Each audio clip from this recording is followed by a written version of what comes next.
abusiafo munuaba metiwa memenka obi a o da wo de badea na wo yifofo dwomahama ba me horo no se enema ye de egu washing machine ababa wo bi anya gasiti akotena kwasia mpani bi a wabie TV station adwene bi anim enkwasiafo sika kodi nkwasiafo boto no akofa kohwini ba honam kankan ni ba bi an ho kankan se ni ne se sese kohwe ni eda patomu wakurase wonya duane ndi enye ogasiti di ba omia ba betena ho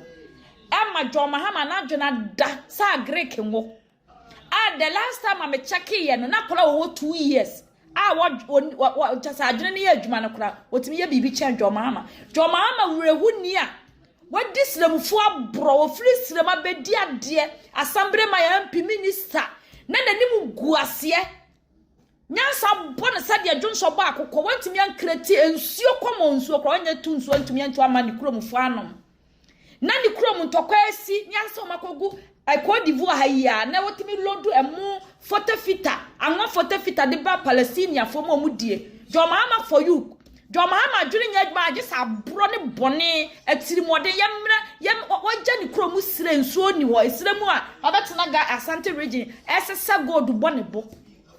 wagya Jomahama si obedi di alaji mamudu bo na alaji mamudu bo mia wadampo no wadano wada tolimu okoyiche ena na adwene no etese Jomahama wade bos afimiensa atena sese wodwena ye bibi kwasie mpani ba muntie mude muntie o memete won na mempengu yankopɔ mpengu toba mo hwe oba fun a wode pu adokoro no ene enwiebu enti obi ade bi kata no ho oba fun bia na oba betena se this form of leadership people we say and na Ghana for pan sabe na ye moa ye kai and we ya boa we ye wo hwan madam we ya ponche pa sa wo de wonsa koto abama ayi a friend say Jomahama ti we ye wo hwan pa sa Jomahama abedi ade so na no yonko president de adwena be creative free education wo de na adwena be creative ayi nursing for ayi ade chicha training allowance abba Nesi training allowance na adwene wuye Jomahama amo bra dia ko hwibra yemfa Ghana sika nko red dress ya Jomahama na di kan eni wono a wode won sakoba woni twani ase woni maame ena wo ni twani ase meka wakoma ento awo so wo maame agimi no papa agimi ti no mu produce aboa bi batesel ana nipa na obetena ni TV station no wono so wagimi a woni mu nyansa ena wode TV station wo ama se betanse be di MPP fo atem kwasia forma honam kankan forma kalimi go for ampebre forma because Jomahama Ghana sika wode bako hwibra dia Jomahama ni man sa ban bi mra no mebia adwuma wo mesi adwuma na woni de onto mirika nko bia di oni man no because adwene na enya adwuma Jomahama na adwena da enti wotimi di ni kromufuo esiremfuo abro Jomahama amobra Jomahama adwene ada kwasia mpani ba muntie na msanto no so na ya na me kwa bibi say no reasonable human being and what Ghana has say ya or just me yes sorry ya obeka say madam eya wo maame a wo wonwene a wode wo maame de mema thousands so na nyinse wo maame kohwini ode ni kohwini awo wo maame sansani a wagimi mabusu ma Gyimifuɔ a wa produce wo sa Gyimifuɔ ba ya wote wei honam kankan ni ba kohwini sansani a ni monyam abo se de adwonso ba akokɔ ho se tawoto oba fun ememu nyina de bon sa wo maame Gyimifuɔ no wote akurase no a wose wo betena se eyi ba wo miesi nkyɛn na ebe favor ayi tiponko so ani adwene ada sa Greek ngo wode wonsa kɔto aba ma Jomahama kwasie mpani ba na wo Jomahama kɔba de na betimi de wonsa tene so ade yetimi de ne nsa tene so ane se Trump would deport na kromfo awudifo ene wakwaje wo mabegu Ghana nkwasi asem se ya na ehu NDC amamuo ni mu odwan kwasi mpani ba wawo ma ena wo bobra na se wudi ne wo se abrabo bi wo omani so ene na school fo ne maamefo atepraga no ma ye frustrated wo Ghana o metena se de o de pu abaye se sole akonwa wote so to eso afo se twon ko shini sansani ba e ma mo mpebre kwasia mpafo bi te say ye titi usumaya te say ye titi ko hwini sansani ba wodi fa ni twasiri aboa bi ba odwan aya na mepe say mode John Mahama na dwena da no mode ni beba na manya no na manya no akeka bi a kire no because upe obi a wo ye wrewu ni ye nim guase ni mi na mu wiase mi hu aban a wo ye faili what say John Mahama da kaboni se ukromufuo maame fom te se wo maame mo hu amane wo nsuo keke kromo benom anim guase ni John Mahama mpo wo betena se replace na bedidi ayi MPP for atam woni twasiri aboa bi ba abo akonwa na wote so na enku ntontwene akonwa na wote so no ene saa de obie kwasie mpani obie de TV station sa kwotena se na bi kodi di ayi offense MPP for atam no muni ni nyina muni fa ni twasiri amuo bi ma kwasie mpafo ammo brafo ma yani manum biri ebiri cho kwasie mpafo ma uni fa ni twasiri amuo ma uja John Mahama ho John Mahama koshini John Mahama kromfo John Mahama awanfa bi anto ba bia woni kyese na dwena da se ngo enwo agreke ngo aboa bi na nchonwe odwan me pepa se mo ubaba beyi se udi ba omi atema na se ubedi MPP ni bi atem na mabo na begira so na di na tambi ona gina wa na dwena enya adwuma begina ka je se his speech so da bia moto manitie da bia na okasa Ghana na ye ne dia John Mahama no the last time me check ni papa no owu obale bambo no wono so wantimi amobra wosirim no so abeto aso no me wanya hwe wosirim kwasie mpani beba chasa moti sorry asika de japo ye president of Ghana na bu human being and what Ghana has say ya o desu ye so sorry a obeka say ade Ghana for fam 8 years no okoto aba kwasie ba 8 months pe John Mahama koshini na barabo 8 months no it is 20 years John Mahama mamu 8 months na oba it is 20 years koshini sansani ba won satenten se de wodi koyi awode aboafunu oba fun wani ase atotom wani ase afuofu se de wode pu adokoro wo kwasia kasa wo yale mfa wonni a wo wo mfa ni twasiri wo se kwasia mpani a wode ni Jimi awo abetla sa TV station kikan kwasia asem yi wo mfa wo kwasia na bi nto NDC fo nyina Dr. Bomia okoto aba ade aba kele Japan ade na wo ye Gyimifuɔ e komeni obesi katiri do ade amaye yo ade na me say aya na sa ahyawofo ma we mu a ade NDC ni mu de nti amaya ne pemu bebrebe no okwai yeto aba ma wo mu a ye mu mo hwi o ye be mu bibi kwa gye sia akodi wo mu enti akohwifo ni asansanfo mankoa na gum na ya na wo mu bia mu TV station mo de ma mmoa san kwasiafo Gyimifuɔ mu bia television station a wo mu di mi Gyimifuɔ bi na mo bia mu television station a wo mo de ma twafo ma bi se no atwafo ma yo de pu ani ba na funa kase wo ka ne twetafro oba afo wani mu tietie se kuru ni ba hwe ne wo fi enofo ababere wa chen wa wu mu wonofo abre hwe ne nofo hwe oba bi nofo hwe no hwe oba bi wote wa ne nofo aka se ayi ebuai hwe ne nofo bi ne nofo atwintwam oba abre wa ni nipadua nya 16 years ana wani manya 8 years na onofo anya 150 years no credit da ho ana waka constituency no na eniama enye dinsa na ntokwa nkiti bi mentime ho ase na ntokwa no ni nyina sha ase free album no won say album no na ya determine who becomes the parliamentary candidate in pampi no ya ekoba se de nsem wo bi ana wo tumi bi ana owo akwanya bi a obetimi engineer album no na akobasa tubon se obi a owo album ni ma bia no office wa bon homoden emretintin bi na yi na film na ya sisa nkrofo bi ya hihye mu na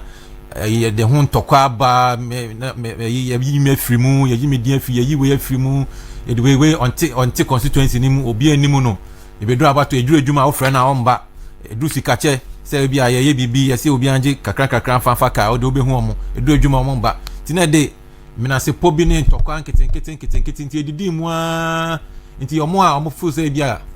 bibi anko ya omo album nim se yi omo free mu omo be di ya omo busuafo be di ya o se we wabon ho modi MPP mu na yi na free mu ene ya odi nketen mpenfo anti anda omo set up committee your friend of Michael Kwe committee am say odi adanse here omo tu mpenfo e call constituency by constituency say omo nkobusa say DNC wo constituency we ntia e ma nkuku e ba MPP now omo kan nyina bom that's omenya the collective reports from the individual constituencies na the romeka say bi on say problem yi and the MPP nkuku a ye di ye pe ho pomasibre na eni adwenkyere ene de si ene de call ya e ma ye di nkuku on say omo call constituency by constituency na de bia meka say party no na ho odin ene ni bibia gina constituency so because ho na yi parliamentary candidate e ma omo form government e wo parliament e ma wotiminya majority and so be majority and be minority every constituency because when time we ni constituency na so we ni presidency ni kura na parliament ho be dia ma e bia ne say 2020 elections e call ya ye konya 137 ni yeah enya independent candidate sabio yi ni totwene a eduru emre mu ode ohun se da bi oni MPP assigned da enti no si a form the crowd be chen no abekan ya ho a naka amane ne ehu yi eno na ndisi fo use omo numbers na de sabotage ya ande yakodi ntwa sisi ya nam 87 88 enti no party na ho de jan constituency ti mesre party mpanfo si ya ba ban mu a mo ni ko constituency no ho na ho na mo yi mpanfo esi a mo bo party no ho bra sa assemba mo ko constituency na mako busa se DNC ti se power ba mo ko constituency na mo ko hwe se asumesi obenten yetimi ho na yetimi aboa na ma oko school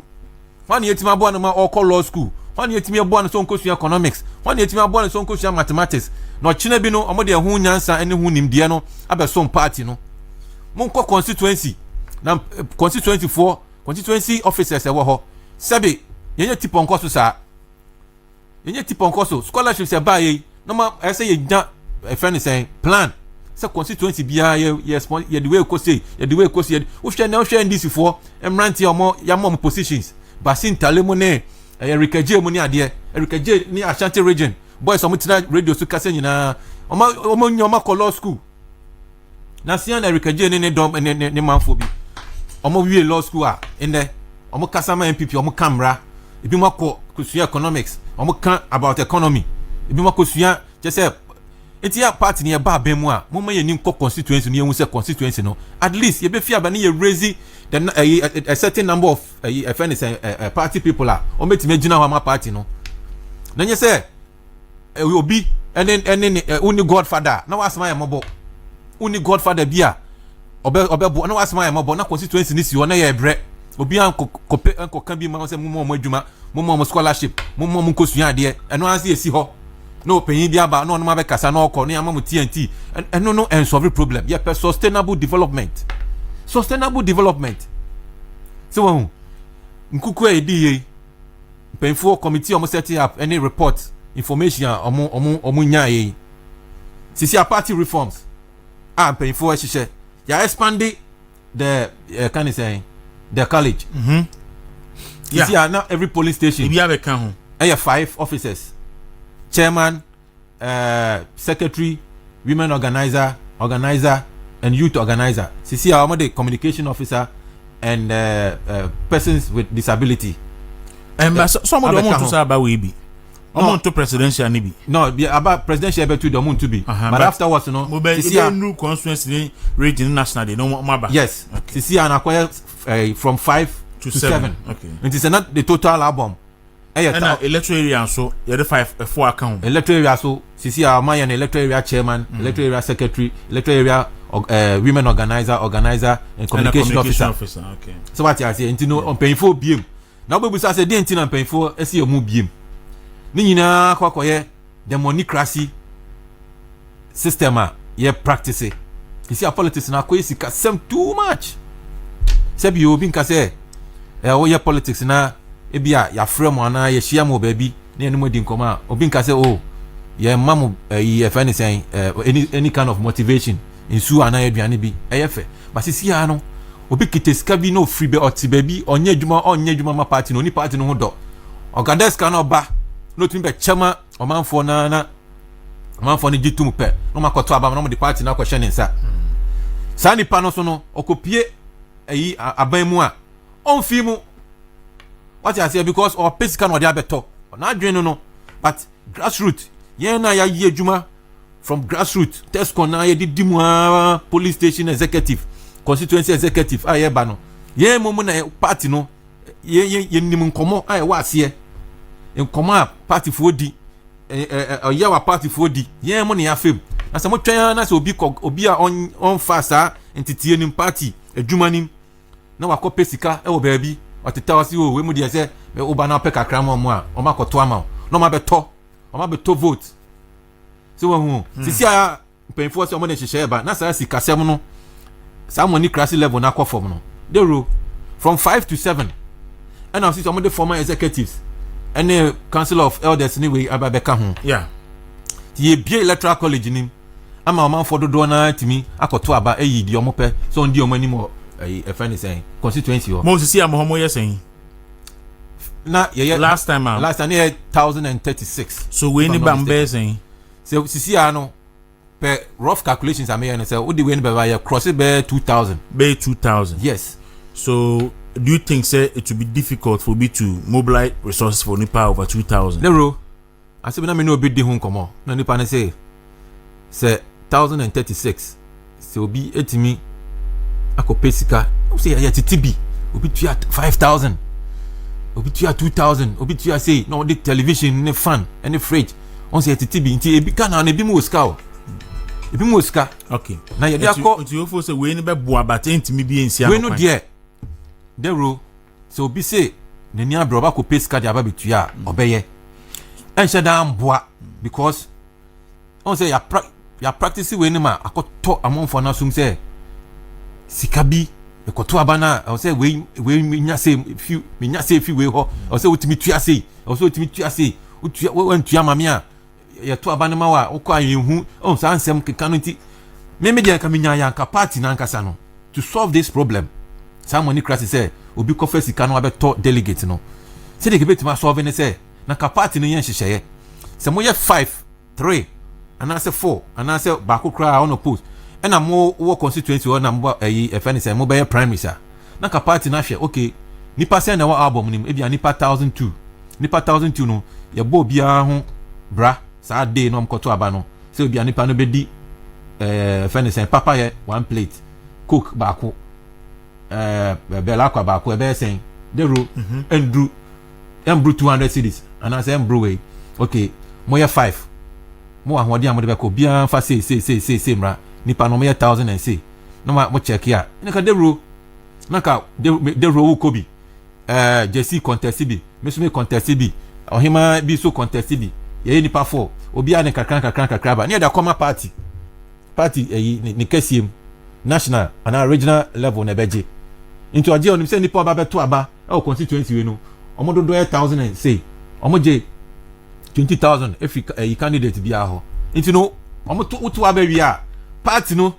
as a mother party the leadership no omo no be say okay utu aba wi a beji say na ye den beji o papa ye beji o cook beji o say na for ana beji o TNT na fa kofie na nkoye say me as individual na me contest but say party no mo kwa party ni make provision for all those things party ni make provision yeah but still our candidate for go ahead to pay money into law enforcement into no also ultimately mrabi ba say